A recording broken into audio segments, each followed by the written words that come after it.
Welcome to the Window Seat Podcast, a Yarbros viewpoint of travel, and a whole lot more. Go ahead and hit that subscribe button and make our day.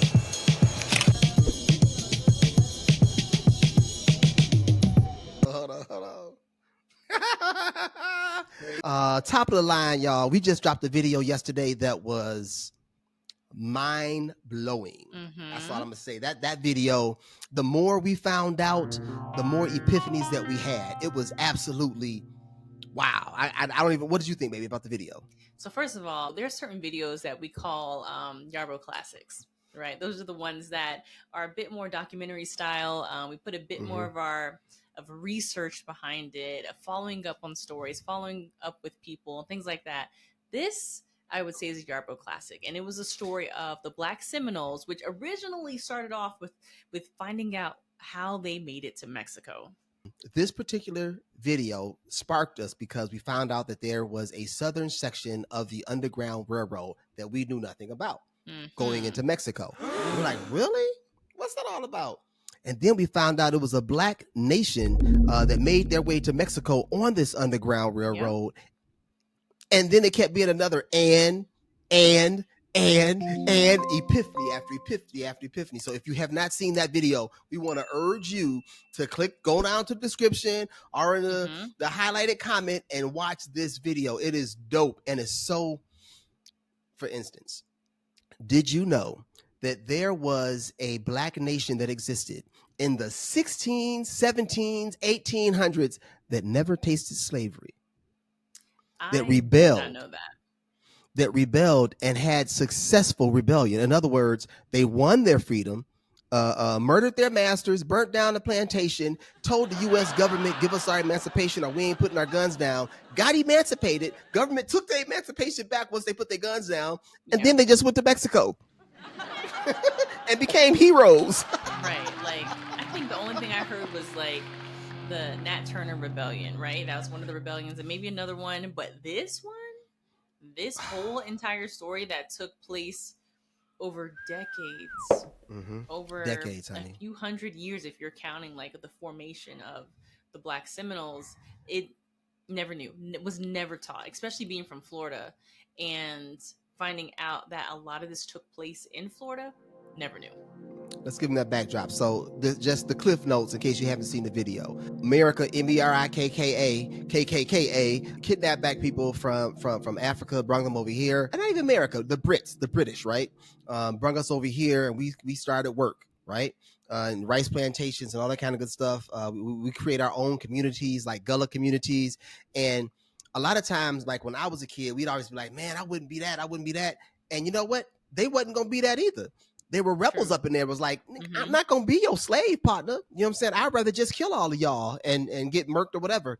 There were slaves or enslaved people who committed mass suicide. There were enslaved people that had many good, successful rebellions and never got caught. The only ones that we ever hear about are the people who got caught and got hanged. Yeah. This rebellion I'm speaking of, these people left their plantations and went down to a place that I never even know existed, a place called La Florida. Tell me about La Florida, baby. Let's give a name to it. So this overall story is about the Black Seminoles. Like the overall video, it's about the Black Seminoles, finding out how they were formed and where they had to travel to, what was a part of their journey, and where they ended up. So Florida, at this point, 1600s, Spanish owned. Okay, Spanish owned it. It was not Florida, it was La Florida, okay? And Florida had its own kind of thing going on. And there were free Black settlements just kind of sprinkled all throughout the state.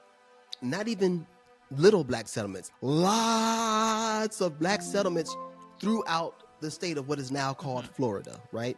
And these people lived with a lot of, we'll call them independent indigenous people, right? People who left their tribes. And there were some tribes who were based in Florida as well. So a hodgepodge of people living in peace in this area, this unsettled area, this unsettled frontier. Now, if you don't know, there was also a lot of contentions between the Spanish, the British, eventually the Americans over this area. So Spanish is like, look, if any of you enslaved people can make it down here, you're safe and you have peace. Now, if you want to be in our military, And if you came Catholicism, well, then we'll make you subjects of the crown. You're protected. You got status. We're going to give you jobs. We're going to give you a stipend. We're going to take care of you. And they did. This was a whole like Spanish royal decree. Okay. And that was just like a beacon calling other enslaved people down to Florida, because if they don't have to go to the north, right? They don't have to go all the way to Canada. They can just ain't got to go to Canada, baby. You can just jump 2 states away. 2 states away. How come we never heard of this in school? I did not know that there were free black settlements throughout. Look, there was a fort, and this is how the war started. So there was a fort, right? The British had a fort down there, and y'all know American Revolution. The British lost. They had to leave. So they gave the keys to their forts to the free black people. They're like, here y'all go. Give them hell. Give them hell. So the black people moved into this fort. And there were black people in the British military called Colonial Marines. The Colonial Marines. Okay.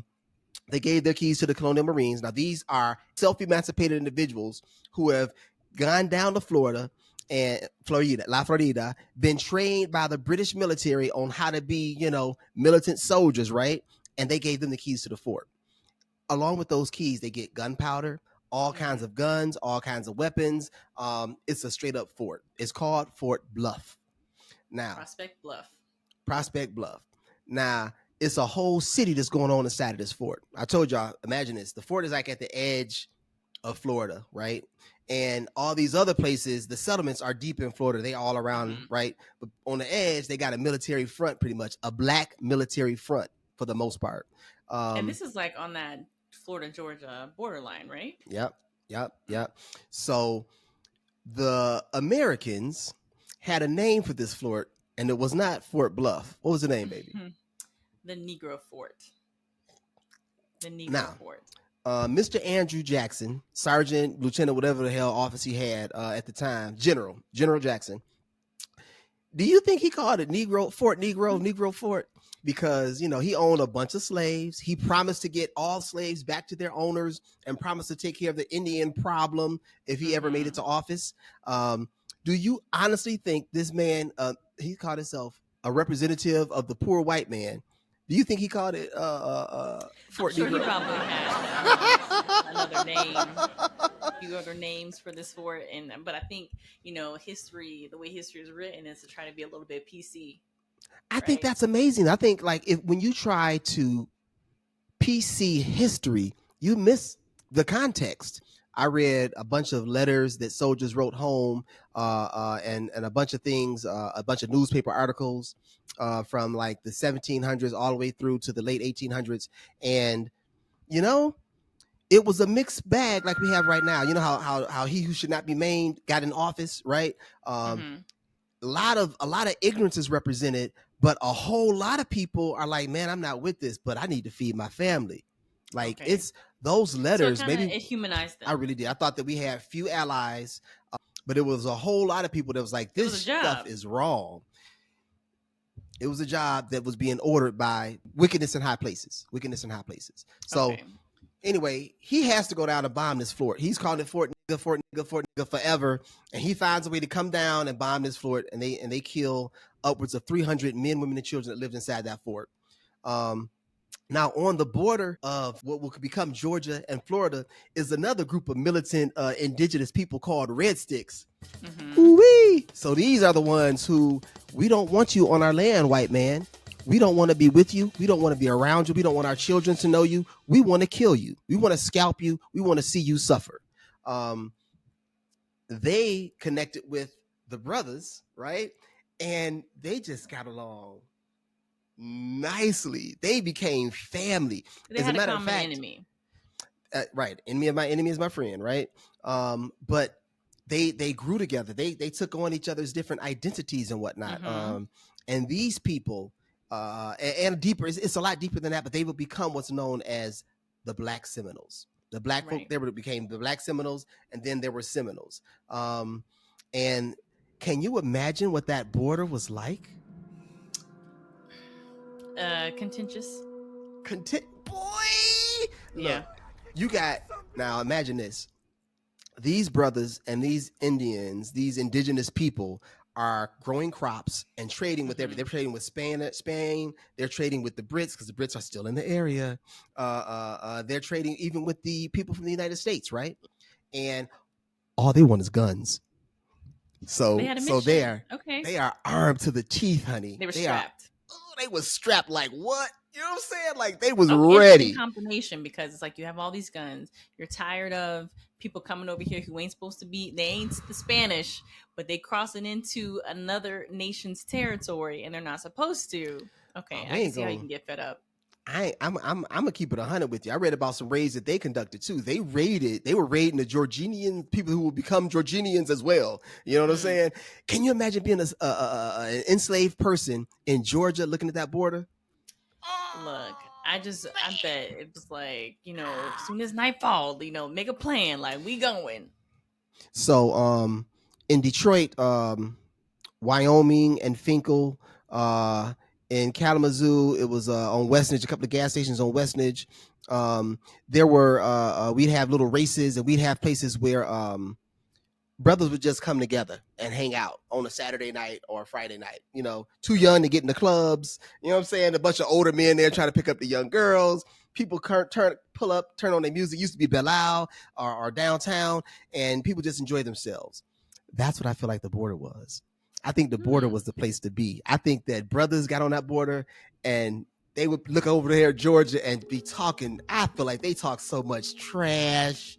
Oh, brother, we coming for you. Yeah. Ooh, I feel like it was at that border. I feel like it was the situation. I feel like there's probably a lot of like taunting going on, especially if you have white settlers, slave owners on just across this imaginary border. And real life, real rednecks. The real redneck there, yeah. They had the t-shirts that said America on it. You know what I'm saying?